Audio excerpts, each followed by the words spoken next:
as I said, there are a few things that many Buddhists will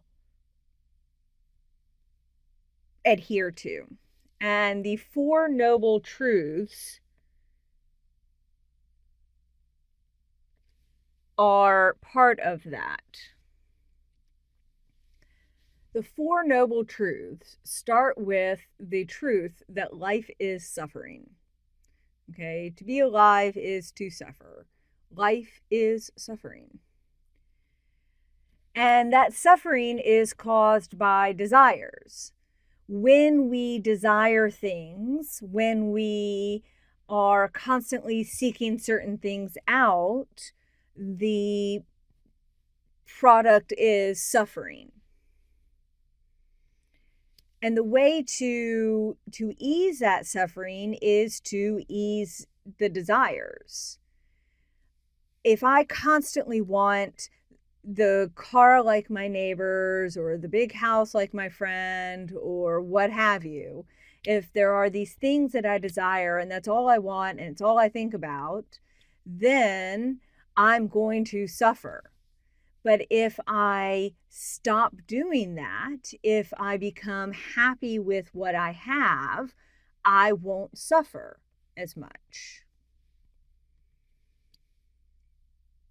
And so by banishing desires and ending suffering,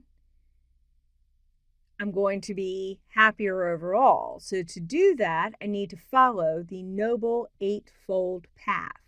And we'll talk about that a little bit more in a bit. The Buddhist ideal here is not that we're never going to strive to be better. You know, it's not, oh, drop out of school because you desire something down the line.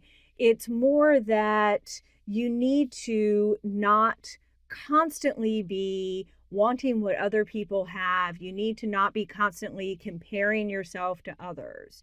You want to be happy with the way things are now. Go to school, do the work, better yourself, but do it for the sake of doing it. And with any luck, you're going to get something wonderful at the end. But if all you ever want is something bigger and better, then you're always going to be suffering. Does that make sense?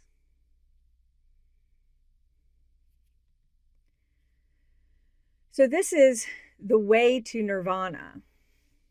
Dharma, which is the way to live properly and transcend the physical realm, is reached by living by the Four Noble Truths.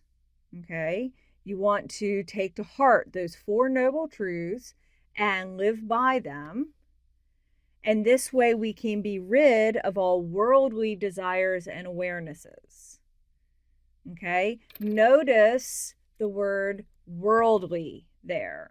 Okay? So that's where we're talking about, wanting the bigger house, the better car, the more lavish food, to be able to go to the swanky restaurants. Okay? There are more important things, they would say. And so living by those Four Noble Truths, we can rid ourselves of those worldly desires, and we can live properly and transcend the physical realm. You'll have heard stuff very similar to this in the past, I'm certain. But it's, this is sort of the underlying idea behind the Buddhist teachings. Make sense?